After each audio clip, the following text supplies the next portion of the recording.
Welcome, welcome.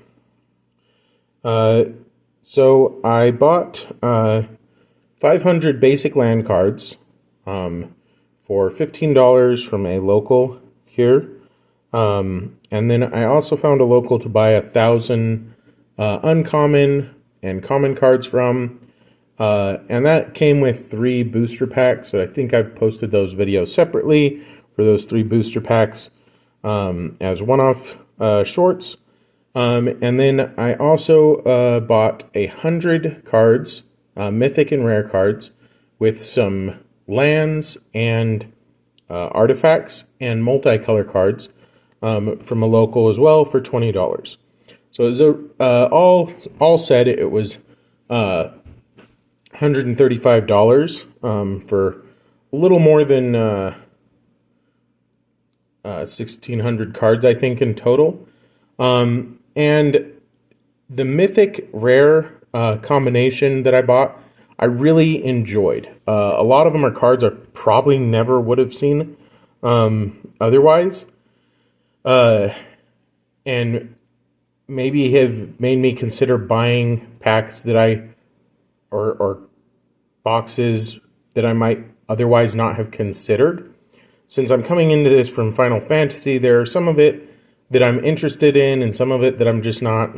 Like, I get that it's magic lore, and I've started to learn a little bit about that, but I'm not sure about it yet, you know?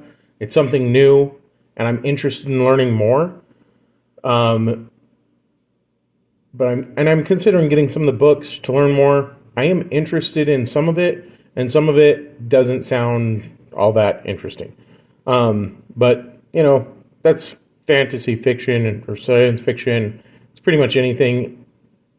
Everything speaks to different people, and it speaks in different ways.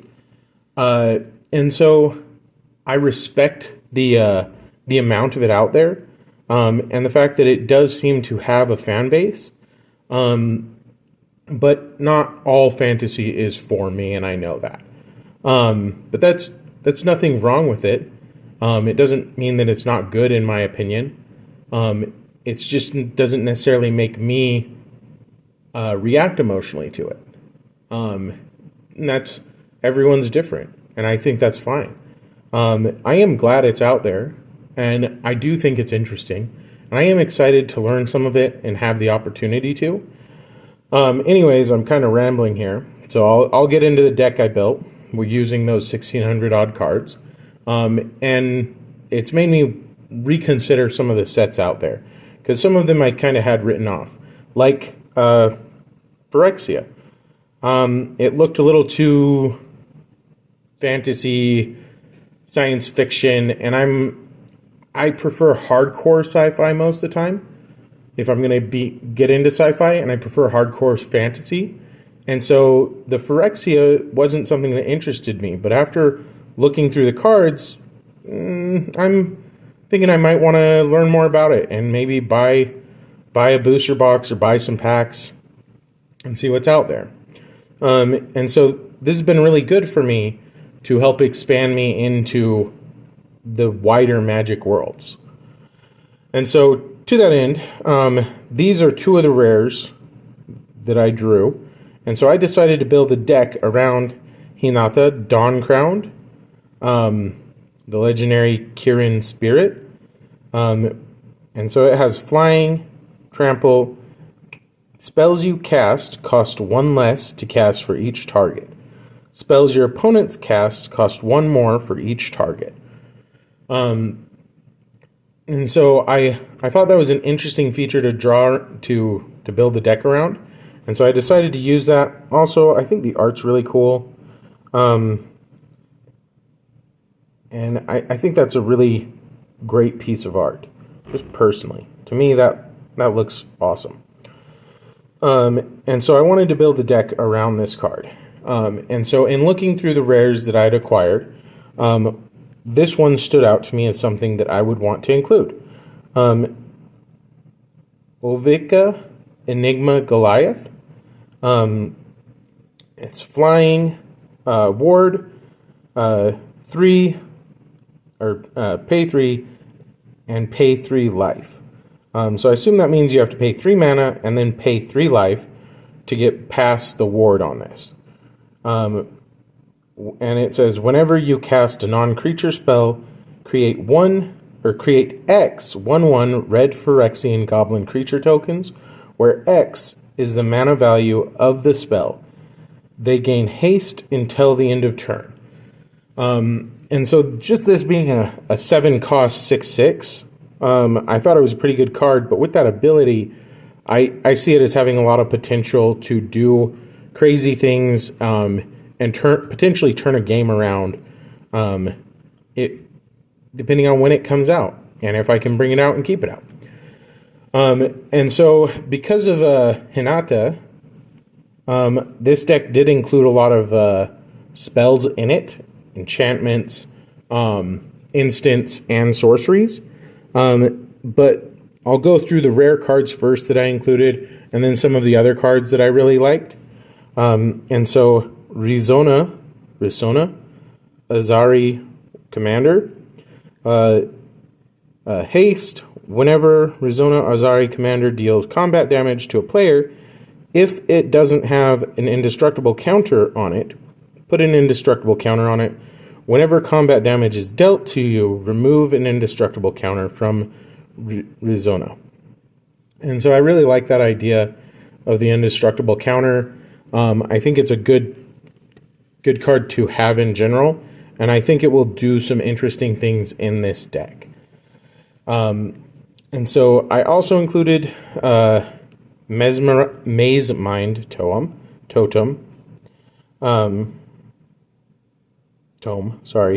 Maze Mind Tome. It's tap, put a page counter on this artifact. Scry 1. Pay 2, tap, put a page counter on this artifact, draw. When there are 4 more page counters on this artifact, exile it. If you do, gain 4 life. And so that seemed like a pretty great draw card. The potential to be able to draw 4 cards or more if I can remove counters.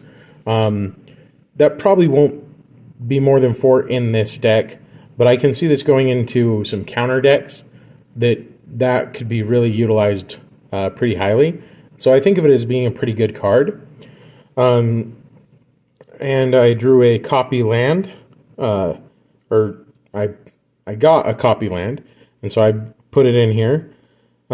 You may have copy land enter the battlefield as a copy of any land on the battlefield except it's an enchantment in addition to other types.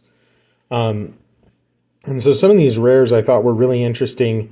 In the group that I bought from the local, there were a bunch of Lord of the Ring cards, and it had like Elrond and Galadriel and Gandalf, and I'm going to use those, and I'm going to build an elf deck around them.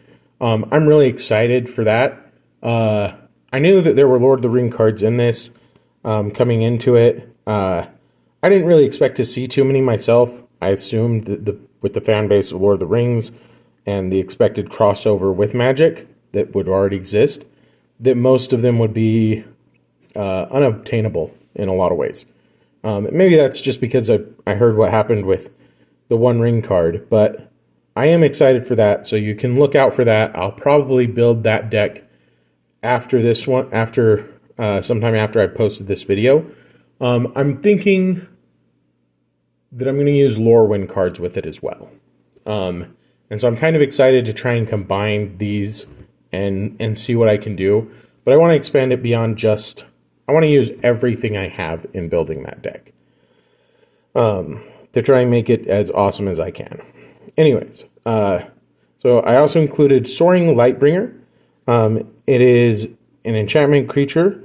It's flying. Other enchantment creatures you control have flying.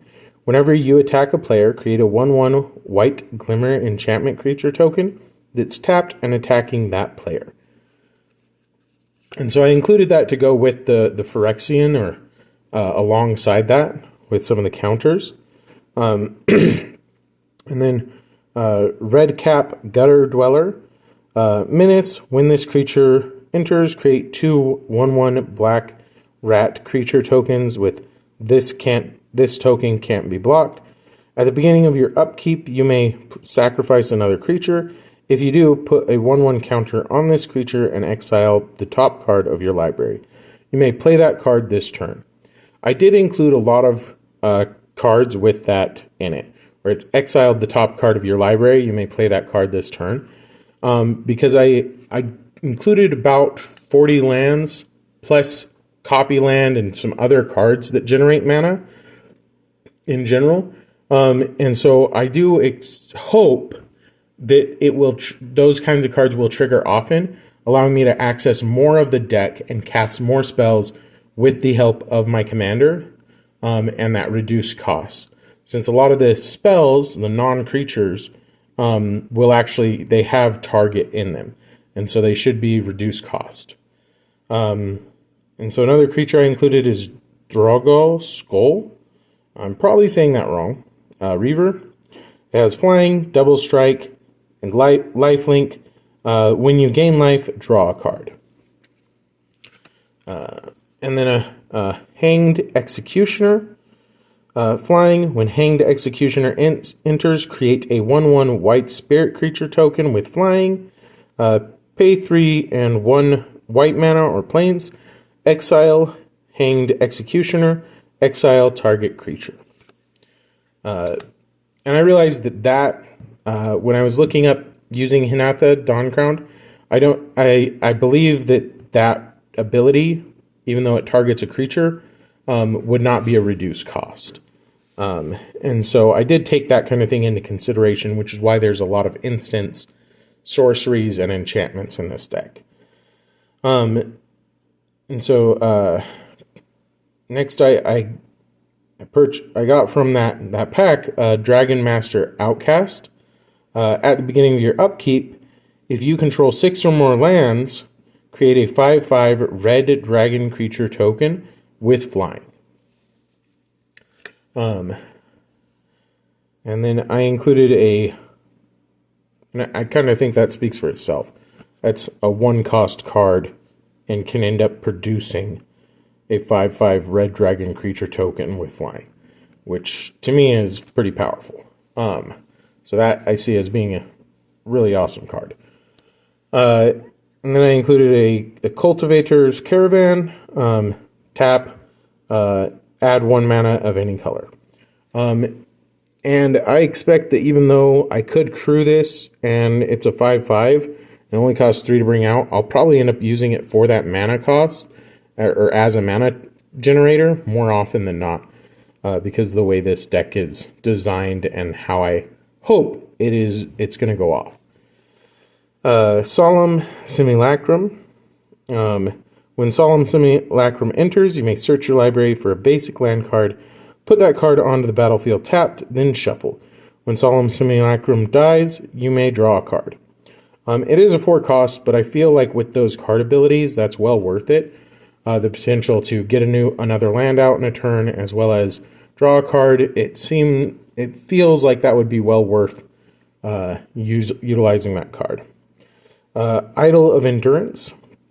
When Idol of Endurance enters the battlefield, exile all creature cards with converted mana cost 3 or less from your graveyard until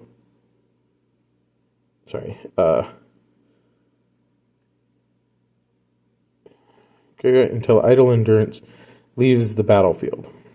Pay 1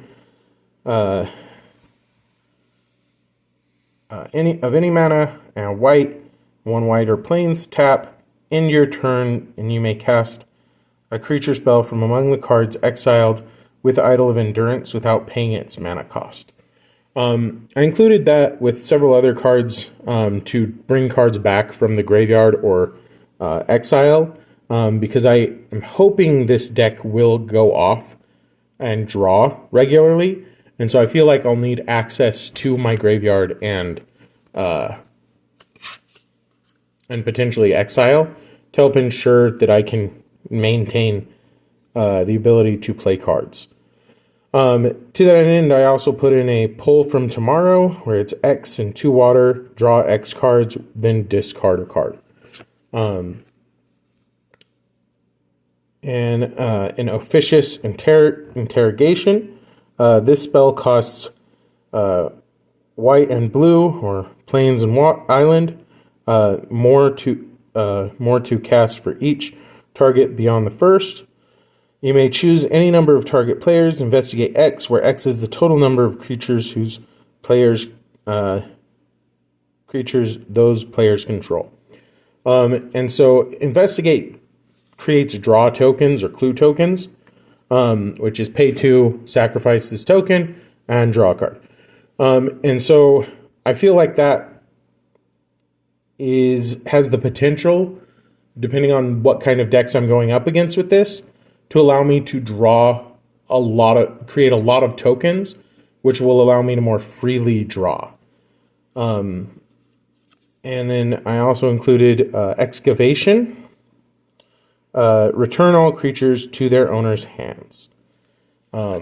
Just as a turn disruption kind of ability. Included a confirmed suspicion, counter target spell, investigate 3 times, which is that to investigate, you put a clue token, artifact token, you put a colorless clue artifact token onto the battlefield with tap or pay, sacrifice this artifact, draw a card. And so that's what the other card, this guy's going to do effectively. And if it's going up against a creature deck, right, you can see how powerful that would potentially be in allowing you to create a lot of tokens that you could then use to draw. That does mean that there is a certain risk that someone might destroy all artifacts or something like that. But you can never plan for everything, which is why there's several other ways to draw in this deck as well. I also included a Megaton's Fate, apart from being a fan of Fallout, the game series. I thought getting a card and having Pip, I assume this has to be a Fallout card. It's hard for me to be certain. I believe that's the Pip-Boy, as the little symbol there. And so Megaton's Fate, it says, choose one, disarm, destroy, choose one, either disarm or detonate. Disarm is destroy target artifact, create 4 treasure tokens. Detonate is Megaton's Fate, deals 8 damage to each creature. Each player gets 4 rad counters. I'll have to look up what rad counters are. I expect to use it most often for the disarm feature, because treasure tokens, with the way this deck is, I expect needing more mana every now and again will be good, especially to do big things all at once on the same turn. I included a Stolen by the Fae, which is X to water. Return this creature with mana value X to its owner's hand. You create X 1/1 blue fairy creature tokens with flying. I thought that was a really good card because it's going to remove a card or put it back into its owner's hand, forcing them to redraw. But at the same time, it's going to create a lot of tokens to help defend against it if I have to face off against the card again, if it's a creature. Or yeah. Apart from that, Hinata is going to help make sure that the cost is a little lower in doing that. And then there's Final Revelation. Draw X cards. If X is 10 or more, instead, shuffle your graveyard into your library. Draw X cards, untap up to 5 lands, and you have no maximum hand size for the rest of the game. Exile Final Revelation. If I ever get this card and am able to pay 10 or more, I feel like that is super powerful. Having no hand size limitation with this deck, the way it's designed, and the fact that it would shuffle my graveyard back into my library, I really like the potential of that card, right? Especially if the game gets longer, which this I feel like this deck may do, because the way it's designed, it's going to impede a lot of other players. I fear it might be really annoying and might not be able to play it, because people won't want me to effectively. But I built it and I want to try it out, test it, and see what my family and friends think about it. And so I decided to include that just because a lot of this is built to have fun, do interesting things, and see what I can do. And so I included also a Curse of the Swine, which is X and 2 water. It's exile X target creatures. For each creature exiled this way, its controller creates a 2/2 green boar creature token. I always thought it was funny in games when you change something, hex something effectively, is the way this reads to me, and turns it into a creature. So I really like that. And I thought it would be fun to turn people's big creatures into boar tokens. And so I included it just because I thought that would be funny. But I realized that it would annoy the other players while maybe being funny. I also included Terminus, which is put all creatures on the bottom of their owner's libraries. And it's a 4 mana and then 2 white or 2 plains. And then it also has Miracle. You may cast this card for its Miracle cost when you draw it, if it's the first card you drew this turn. With how much draw is in this deck, I'm not sure how often that will happen. But at any time it does, I think it will be hilarious to have that kind of thing happen. Just because of the chaos that creates effectively. Especially if it's going up against creature decks. Martial Coup, which is X and 2 plains or white mana. Create X 1/1 white soldier creature tokens where if X is 5 or more, destroy all other creatures. And so a lot of these that I really like or think are interesting have that kind of thing where it's going to do something more. If you're able to pay the higher cost. And so those are the rares and mythics that I included in the deck. And then from the commons that I got, and commons and uncommons, I decided to include a Tavern Brawler, which is a background. And I might, because of this card, it's made me look into backgrounds a little bit and commanders that can be paired with backgrounds easily. I'm kind of interested in getting more to potentially play it. It seems like it might have been from Ravnica. I'm not entirely sure. I need to look up where this actually comes from. But I thought it was a really fun feature, giving your commander additional abilities. And so it's a legendary enchantment, and it says, Tavern Brawler says, commander creatures you own have at the beginning of your upkeep, exile the top card of your library.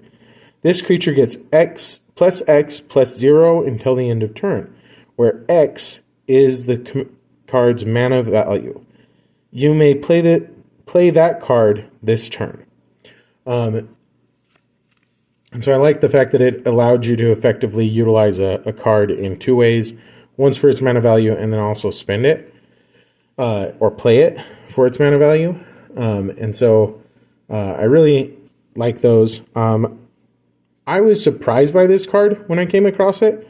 I'm surprised it's a common. To me, this seems like it's better than that. Flick a coin. Flick a coin deals 1 damage to any target. You create a treasure token. It's an artifact with tap, sacrifice this artifact, add 1 mana of any color, and then draw a card. And so the fact that it does 3 things, has 3 specific effects, deals 1 damage to any target, creates a treasure token, and allows you to draw a card feels powerful to me. And it's 3 mana cost. And so you're getting 3 separate effects for 3 mana cost. One of which will generate additional mana for you. And since those, as I understand it, those treasure tokens don't come in tapped, you can effectively spend it right after getting it and drawing a new card. And so to me, that feels like a powerful card. It's one that seems relatively cheap and might be really easy to get a hold of. If I start buying singles, I might be adding that to basically every deck with red in it, because I really like that card, and it's not a high value card or would be hard to get a hold of, it feels like. So I was really surprised by that card. I included some rooms, and so there are 2 rooms. There were several others that came with all of it because it was a mix across a ton of different sets. And I guess these are from Duskmoor? I'm not sure if that's right. Anyways, they have 2 effects, or they have the possibility of 2 effects. I guess you choose one and you're only able to open that one door. There's Painter's Studio, which is 2 of any mana and 1 red. When you unlock this door, exile the top 2 cards of your library. You may play them until the end of your turn. Right? Like I said, that allows me to effectively draw more cards that I can play. And because of the way this deck is designed, I feel like that's a good feature to have. And then the other side of it is Defaced Gallery. Pay 1 of any and 1 red.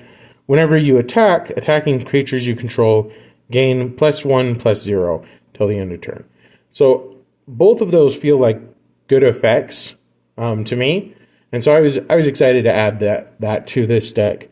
And then I also added Surgical Suite, which is pay 1 of any and 1 white or plains.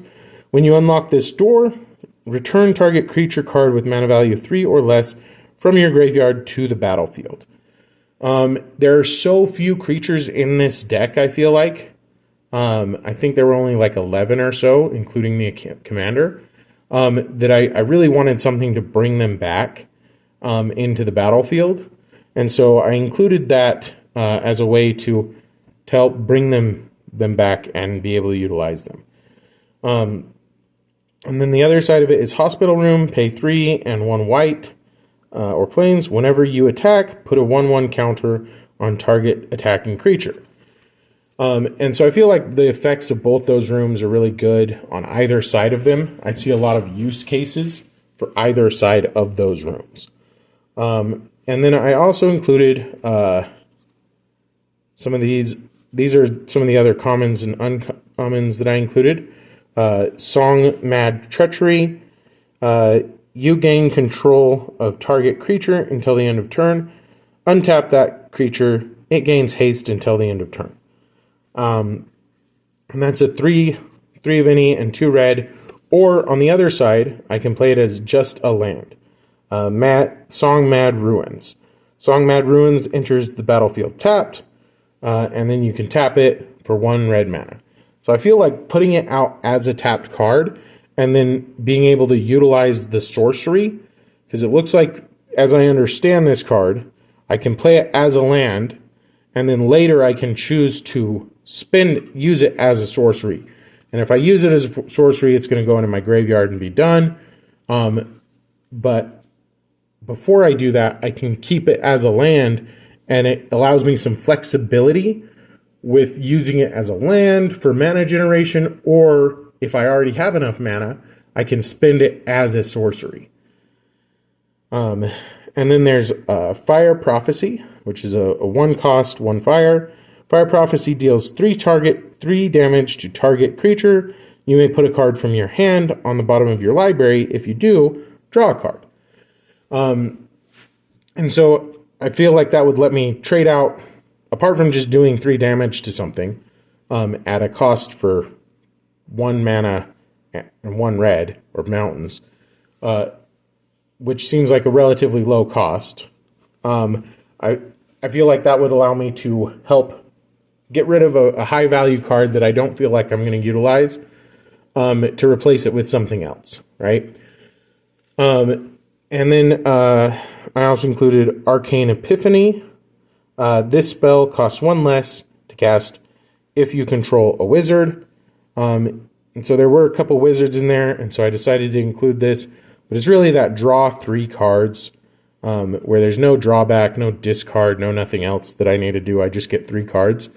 And so 3 cost, or 3 of any mana, and 2 blue mana, a 5 cost to just draw 3 cards, with the possibility of maybe reducing it if one of my wizards is out. And so I really like that card, because of a lot of the draw cards, it seems like there's always some sort of like other side to it potentially. And so I also included this one, Unfathomable Truths. Pay 4 of any, 1 water. This is devoid. This card has no color.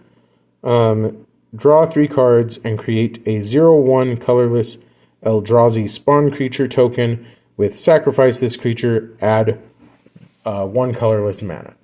And so the fact that this is going to draw me 3 cards and allow me to generate some mana, I really like that as well. And then I also included an Umbra Skyfalls, which is, on one side is land. Umbra Skyfall enters the battlefield tapped, and then later tap it, add 1 mana. And on the reverse side, it has a creature, a wizard specifically, merfolk. Whenever you cast an instant, sorcery, or wizard spell, Umbra Wizard gains flying until the end of turn. So as I understand it, this is going to come out as either one, if I understand it correctly. And so most of the time I expect to be using it for mana, but if I'm good on mana, then it allows me to gain access to another creature. And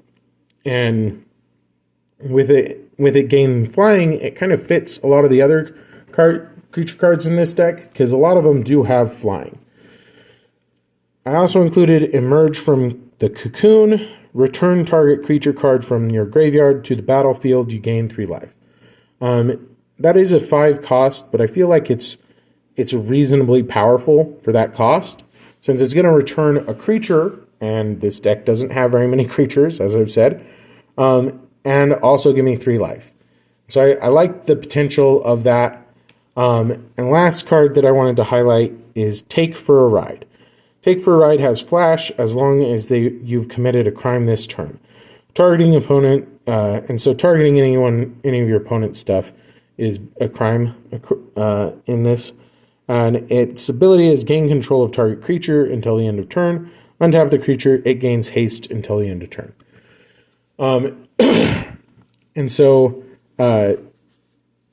since a lot of this deck is targeting other players' stuff, I felt like this would be a good fit, since it will probably have flash most of the time.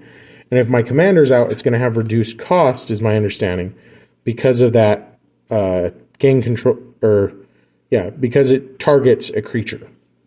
And since it targets something, I feel like it's going to work off that commander. And so I